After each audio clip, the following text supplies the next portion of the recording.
Hey traders, welcome to Charts and Coffee. Happy Wednesday, everybody. We're taking a look at the markets as we are midway through this shortened week, this first week of September. It ends with a bang because we've got non-farm payroll on Friday, and we're getting closer and closer. We're now 2 weeks out from what is widely expected to be the first quarter point rate cut from the Federal Reserve, something that was anticipated as early as March or May of this year, and we're now going to get at the September meeting. Expectations are pretty much fully discounted for a quarter point cut at every meeting, at every scheduled meeting between now and June of next year. So that's a fairly ambitious track, and we'll know at the end of the month whether or not the Federal Reserve is going to stick with their data dependence tact. Now, in the meantime, I know, Rog, what's going on with the S&P? We're getting rate cuts. The election cycle is usually bullish. What's going on with the sell-off yesterday? Here's the way I look at any sell-off. Now, take the speed of the candle out of the equation. We're not talking about a day trade or a swing trade. The easiest way for me to kind of keep my bearings is look at the current range or look at the recent range that we were in. If I take a look at, say, the low from the 16th to the high, and I kind of just grab a range. It could be the range for all of August. It could be the range for whatever, but that seems to be where price action was bouncing around. And yeah, we suddenly went from one end to the other, and that's what gets the attention. But is this a calamitous drop? And then when you step back and really look at the year, no. I mean, we've been chopping around since that I should say, mid-July, but most definitely early August yen and carry trade unwind. But we're just chopping around here. And it could be a little bit of wait and see. One thing that I find very optimistic, and I think I've mentioned this just a couple of times, but it bears repeating, is when I did listen in on a few of the conference calls or replays later on, one thing that was distinctly missing from a lot of the commentary was the recession word. One thing we did hear a lot of, especially from tech, Magnificent Seven, was more investment, CapEx spending. And that really isn't something that, again, just from a very surface level, is this something that's going to be significantly bearish? Well, the NAS hasn't been as strong in its recovery because when the NASDAQ rolled over mid-July into early August, it too suffered that same yen carry unwind pressure. But when it bounced, it didn't bounce as much as, say, the Dow or the S&P. And that's something to keep in mind. So that tells us under the hood, something different is going on, right? There's a whole different set of things going on under the hood with the Dow as opposed to the NASDAQ. And what's the difference? Well, it's really simple. What is the Dow weighted like? Is it weighted like the NASDAQ? They share the XLK in common, right? We know this. They share the XLK in common. So this is Apple, this is Nvidia, this is Microsoft. This was that very well spoke about. A lot of folks talked about what a big deal it was, where in the XLK, they swapped Nvidia for Apple basically in weighting, because it was basically 20% Microsoft, 20% Apple, and 5% Nvidia. So they said, oh, everybody wants to talk about Nvidia. Let's make our ETF much more appealing to those folks that want Nvidia exposure. We'll make Apple the 5% and we'll make Nvidia the 20%. And I thought to myself, gosh, if there's ever sort of a topping, right? This ETF has now decided to weight in favor of Nvidia. We can, I just kind of look at this and sort of chuckle. It could have left well enough alone, but this is where we have to remember that these folks who make and sell ETFs still are trying to, make it alluring to traders who say, look, Nvidia is the hottest stock, the most important stock in the world. And that's really where a lot of traders are going to get hurt. It's a stock, gang. It has weighting in much the same way that Apple or Microsoft would have in the broader averages and in the XLK. Nvidia does obviously happen to take a huge part of the percentage of semiconductors, as we would expect they would, followed by Taiwan Semi. But When we do this, and I'm going to go back to what we've been talking about so much, you look under the hood. Why is Dow and the S&P up? Healthcare, financials, right? If you look at where the resilience is, it's not in the Magnificent Seven. So really, this constant barrage we get of what are one of the magnificent stocks going to do next? That's the lesser of who cares, right? Until SMH and XLK start to keep pace with the likes of financials and healthcare and gold miners, it's just not where the flow is. It's not where the follow through is either. And if we get this part of our trading wrong, if we direct ourselves at stocks that aren't likely to move, if you think about 3 steps to any kind of account growth, what are we trading? How much are we trading? And how much are we risking? And there's a formula to all that. There's a formula. There's a very repeatable process to watch this building. There's a very repeatable formula to position sizing. And there's also a very repeatable formula to risk management. You put all those 3 together, those are the things that we look at for account growth, which is what all of us want, whether that be small account growth, medium-sized account growth, large account growth. We all need to look at the things that have the best probability to follow through. And we're going to continue to focus on things that have been relative outperformers, and those things just happen to be more weighted in the Dow and the S&P. So this is where, for now, and at least between now and probably next week, let's get through non-farm, I would say leave the indices, be very cautious, leave the indices alone. I'm sure a lot of people went bottom picking in the S&P yesterday, or the NASDAQ for that matter. And rather than doing that, a simple understanding of watch list building would say, well, what are components within the S&P that are outperformers? What has a better chance potentially of being resilient in this selling pressure that we had throughout Tuesday? And that's where, again, you can look at different names that could have pulled back. Now, I'll tell you, look at Johnson & Johnson. So this is where we kind of take the next step of, we don't want to use the word the market. I know most people mean the S&P, but the problem is, if we look at the market and we limit it to the S&P, folks aren't even doing that part right, because they're still sort of maybe saying the market is the Magnificent Seven. So let's ditch that. It's really meaningless. There are treasuries, currencies, energies, metals, indices, commodities, meaning softs and grains and meats. They're all markets, right? When we take a look at healthcare, we take a look at the healthcare sector. It's an outperformer. And Johnson & Johnson, someone forgot to give Johnson & Johnson the memo that we're supposed to melt down. This is what relative performance looks like. This is why, if there are dips to be bought, look at Johnson & Johnson, Visa. Someone forgot to tell Visa they were supposed to sell off yesterday too. So I don't want to trade things going in a different direction than the broader averages. Right now, I'd say the broader averages are in just a lot of chop. Is it bullish chop?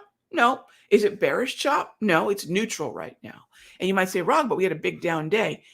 Markets can move up and not meaningfully do so. In fact, if we rally to 5,700, is that bullish? No, it's still chop. It might be bullish chop, but it's still chop.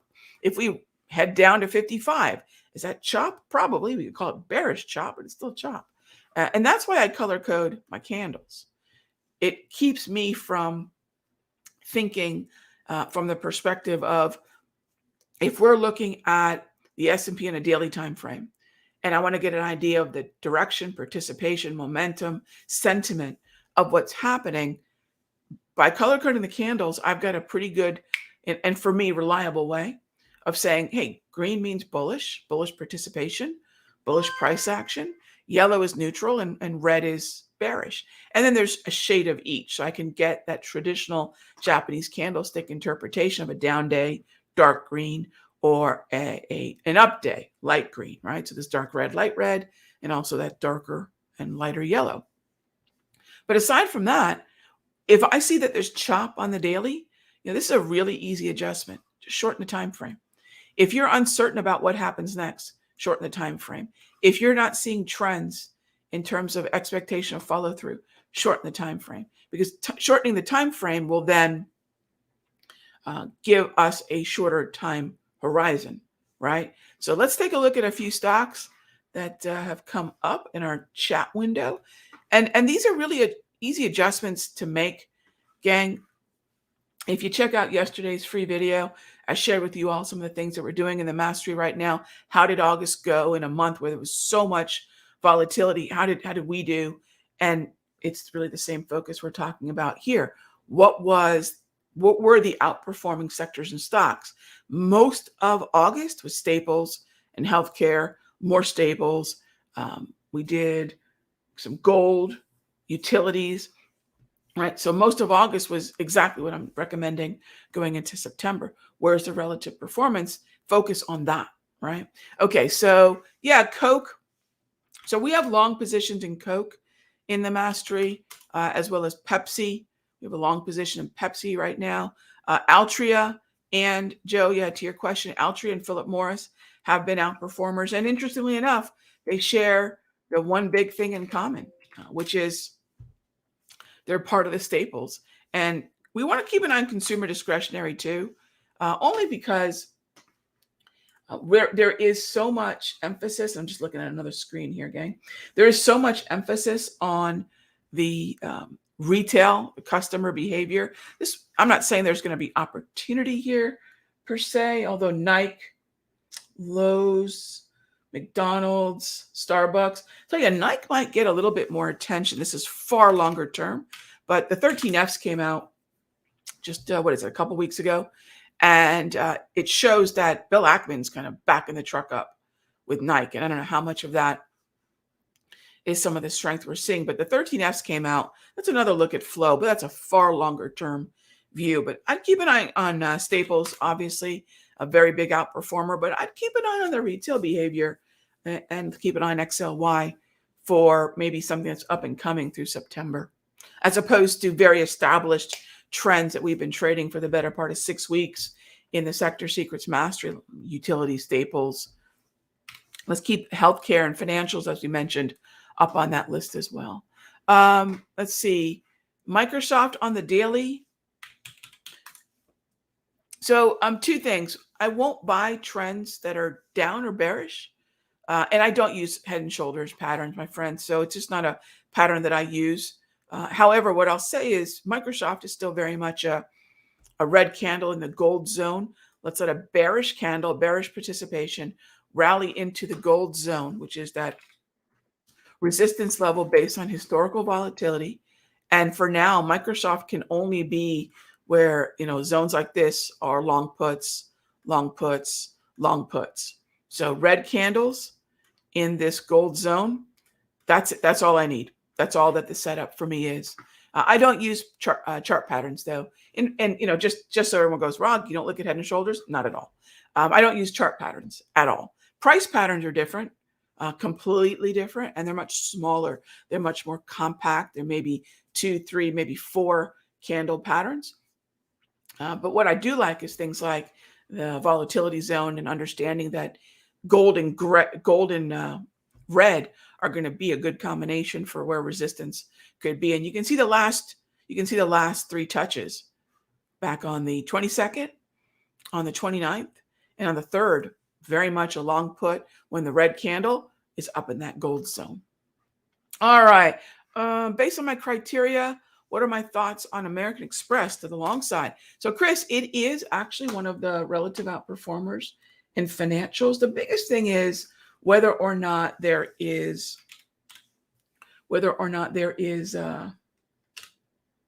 liquidity sufficient at the strikes that I would want for AXP, say September 20. One thing you're going to find is they tend to kind of glom to 250, 260, the round 240. So that's going to be one challenge. But 250 is in play, and there's certainly sufficient volume at the 250 call, September 20.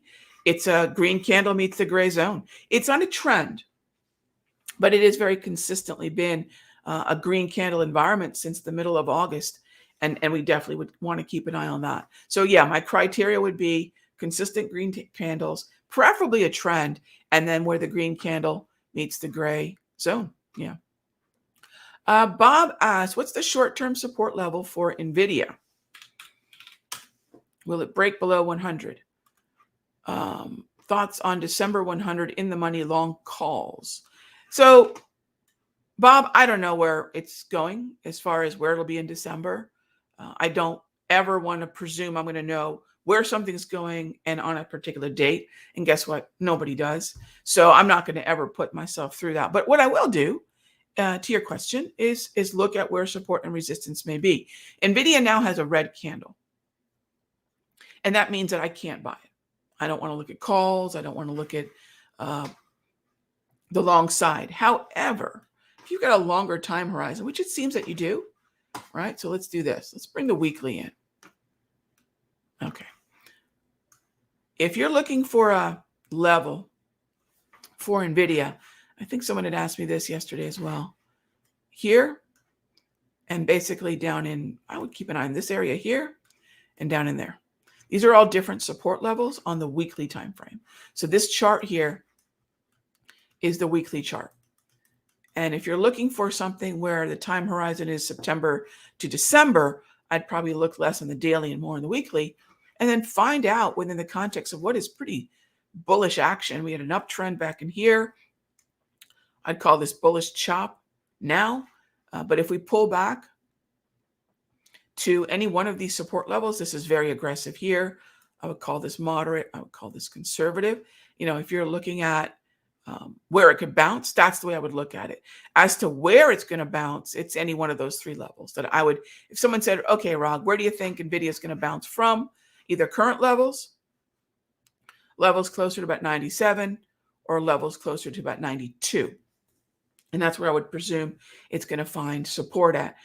Does it get down there? Again, once I've got to go into predicting where something's going to go, I'm in big trouble. So does it get down there? I don't know. But remember, we're counter punchers as traders. So we're waiting for the market to throw a punch, and then we'll decide what it is we want to do. If you want to use another analogy, the market is the pitcher. We are the batter. And I know the market's going to throw something my way, right? But I don't know what. And once it gets there, then I'll decide whether or not I want to take a swing at it or not. So that's the way I'd look at Nvidia. If you're looking at that long a time horizon, yeah, pull it out to the weekly. But, you know, I'd be remiss in saying this. You know, if Nvidia's pullbacks are great buying opportunities, then the week of the August 5, that sell-off, that was really just gold, right? That was a weekly mean reversion.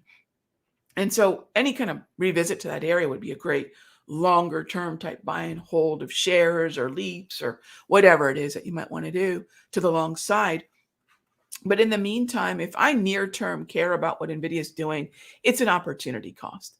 I see just so many folks just talking about where Nvidia is going next. And that's fine, but only if you're already looking at things like Visa, only if you're already looking at things like JP Morgan and financials and Johnson and Johnson. And so what Nvidia right now looks to me, when I see the different conversations happening, it's an opportunity cost. Folks are focused on that and not on the things that are moving. So I just would be remiss if I didn't say, hey, what are we looking at? And does it have the possibility of follow through, as opposed to what do we think is important versus what right now we're seeing follow through in healthcare, financials, staples, utilities, even gold, although gold's a little bit wobbly. You know, that's where the strength has been. That's where the follow through has been.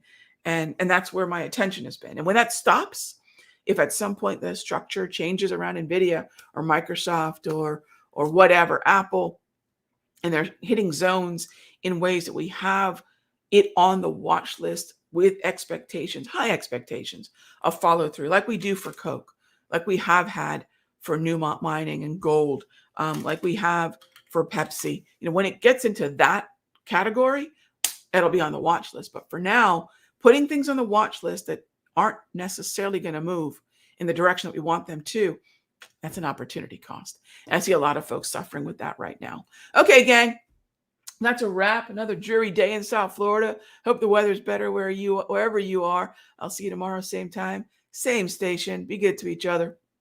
I'll talk with you soon.